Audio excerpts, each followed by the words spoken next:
Oh. Sorry. So good evening, everyone. Have you had a good time so far? Good. So today I would like to, do a casual talk, because this is mainly on my story on how I survive, we call it survive, from the digital intoxication. Oops, sorry. Okay, good. So I'm Steven. So I'm from Semarang. This is a small city, like he said, in Indonesia. And back in the day, in 2003, we do not have any internets there. I mean, we do have dial-up, but it's barely an internet at all because it's only like 1 or 2 KB per second, and that is almost, nothing. But during the era of that time, I was a kid before that time. I read a lot of books, mostly comics, and then I play a lot of consoles. Nintendo, Atari, Super Nintendo. I play it all, fortunately. Then during that times, there is a rising of the online games. Yeah, we call it Nexia at this time of the day, or Nexus back in the States. It get me hooked so quickly that I almost spend most of my time, or my real time, in what we call warnet in Indonesia. So I got so hooked, but even though at the time the cost is so much higher than what we have now in Indonesia, I still willing to pay and willing to play the games. So in 2004, I was unfortunate enough to travel to States, and boy, those internets there is fast. It's very, very fast. And then the game online game there is very updated. You say World of Warcraft, you say EverQuest, you say Guild Wars, everything is there available and darn cheap for the student. And because we have a computer labs, and those internets are very quick, cheap, accessible, 24 hours. So yeah, that's good. But I think that's the beginning of the demise of my time there. I pretty much screwed up my first freshman year. My GPA is 2.2, which is, in calculation, a lot of my friends have like 3.1, 3.5, 3.7, because in States, apparently, education is much easier in the freshman year rather than in Indonesia. So I pretty much disappoint my dad and my mom, and I'm in the risk of being deported by them. So yeah, but the thing, you just cannot get up, okay, I stopped playing games. You cannot just do that. You just can't, because there's so much things that you have to do. You have to level up, you have to gain experience, you have to, man up and, be someone in the virtual world. That's the pressure that I have every day at a time. And then it's ruined my life. Pretty much down to the way that I cannot talk, and if you see my face here, it's still flickering. It's mainly because I stare too much at the light or monitor at the time. So something that I cannot fix up until these days. And then during 2004, I'm fortunate enough to meet a friends of mine who also study in the States, and they brought me to church. And I got repent there, so praise God for that. And then I get, more active. We call it active, which means that we're going out to the real world. And then, so it gives me a little bit of, a good time, about a month, 2 months, the newborn Christian usually is on fire. Everyone, I want to do this, I want to be there. But again, the time when everything is all about games at the time. The internets, the TVs, whatever you see the news, it's always about gaming. And then the community around you, the student, they talk about games. In a class, they play games. Not in UPH, I believe. So, and then it got me hooked up again. So I just kind of they asked me to do the service in the church, and I said no, because I'm still in the duty in my virtual world, so I cannot do that. And then there's one guy, it's called Jason, and he's a good friend of mine until I still contact him, in some periods. He said that, dude, that's enough. I mean, you just cannot do it this way. I mean, your life will be ruined, your life will be miserable, and then it will be nothing that you can do after your school is finished. Then he hooked me up with a game called Catan. I think most of you already know the games. And then I said, man, this is interesting. All I know about board game is usually about Ludo, Monopoly, Halma, Congklak, and then those things only that I know from Indonesia. Seriously, Congklak I played. Yeah. So seeing a board games, it gives me like, man, it's something like I thought it was only can be achieved in the virtual world. The sense of competitiveness, the sense of adventures, the sense of fun. It can be done in the board games. I say, this is amazing. And then I just say, let's go buy some more, obviously. And then they say, let's go to the hobby store. And I say, there's a hobby store in Ames where I live.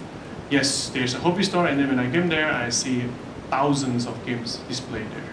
So I'm saying, okay. I see one by one, and I say, wow, there's a Star Wars board game, there is a Warcraft board games, and then it can easily be transition from the virtual world to the real world. So that's pretty much how I get in detox process. I start losing my friend from virtual world, but gaining more friends in the real world. I getting more activity in the church. My GPA is increasing and increasing as we progress because I getting more attention to the school. My eyes is not tired when I go to the school because I play board games and then I sleep enough. When you play online games, you cannot sleep well because your eyes is been strained to the level that you just always flickering. So yeah, so it happens. So it's getting better for me. Then I finished graduate school in 2010. I went back home to Indonesia, and then I said to my wife at the time that let's go to hangout places. What is happening in Indonesia? I've been away for 7 years. I do not know what happened in Indonesia so now. Okay, so I go to Starbucks, Coffee Beans, back when there was Coffee Bean, and then sorry. And then I was there, and then I see a lot of irony. I think they call it family time, they call it hangout, they call it let's talk, let's chat. And then when you sit there, you end up having a talk and a chat with your own gadget. At the time, it's a smartphone, BlackBerry, Onyx at the time. So I'm really happy to see an advancing technology in Indonesia finally. But on the other hand, I saw an irony happening. Like the family, there's a dad, playing a games, maybe some works, maybe some news that they read. The mom's playing, arisan or just say chat, and then laughing for whatever reason they just talk to there. And then the kids at the time there's an iPad. The kids play what Temple Run, Candy Crush, whatever they play out there, just to keep the kids silent. So that's not reality that I imagine I will live on, especially that I'm building my family now in Indonesia. Something that I don't think it's good for my kids, good for my friends, and especially good for other people that I care about. So then it resonates me that the experience that I have in the States, the way I get hooked up to online is because the shock that I have from no internet to Godspeed internet at like 2 days of flight. So the same thing happened in Indonesia because back there we don't have anything. Suddenly, boom, 3G, 4G, now it's going to 5Gs. So everyone becomes so like, damn, now everyone is so accessible to internet, to applications, now getting cheaper and cheaper. People are getting apps, people are getting, hooked up to the online world and easier, like in every part of the Indonesian right now. So I'm saying that I think that should be a way to stop it. Or I mean, a way to alleviate the problem. And then he says, why don't we choose board games? I've been cured by board games. I've been safe, technically, by board games. My school at least. And then I said, let's do board games. So at the times I was working in Ancol, in 8 to 5 job, office job. And then I said, I talked to my parent-in-law at the time. I said, I think I want to do business because, being trained from the kids that I have to be successful in business rather than in professional world. They pushed me to do business. And then they say, what kind of business that I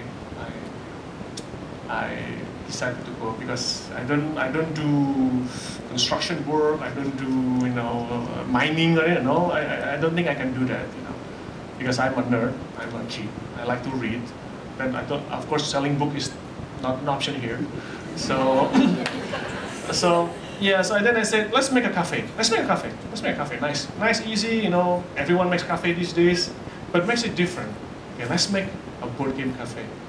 Okay, and we discuss it, and then I tell my experience to him, and then I say, okay, let's do it. Let's do it in a scale that I think no one has ever been done before, and we do it very seriously. We did. We have, I think most of you know about our board game cafe in Gading Serpong, and it surprises me that the reception is that I was scared dead when I opened it because being a board game, they saw it jadul or very old school rather than do digital. And then when I open it, everyone says that, wow, this is something, because now I have time with my family, that I can drop my kids here, I still go to the mall. That happens, yeah. So that's impressed me, like what I can do, what my experience in my life, how can my digital intoxications, I'm really ruined at that time, I'm at the level until I get paid to play. I'm damn serious. I'm wearing Razer shirt on my shirts, but I lost my life at that time. I lost my reality at that time, and then I play board games. I catch back my reality. Now that I've been in Indonesia, I'm really dreaming that sometime in the future that we should be able to decide what kind of life that we would go for. What kind of family are we going for? So, digital is something that you cannot avoid. I mean, now people cannot live without their iPhones or Androids, for sure. That's for sure. But that's not something that you can addict to. You can choose not to addict to. You can stop stalking people in Instagram. You can stop chatting people for no reason. So just do something that is necessary in your gadget and be real with whatever you have in real life. Your real friend, your real family, and then your real, community in here. So by doing that, of course, you can expect people from a nerd background to suddenly become an athlete. I don't do sports at all up until now. So, but board games, like I said, is something that you can an option to, something that you can look to, because if I can find a solution, for me, it's a board game. Maybe you guys can also have something else in order to cure your digital intoxication at the time. So yeah, so that's my thought. So thank you for listening. Enjoy.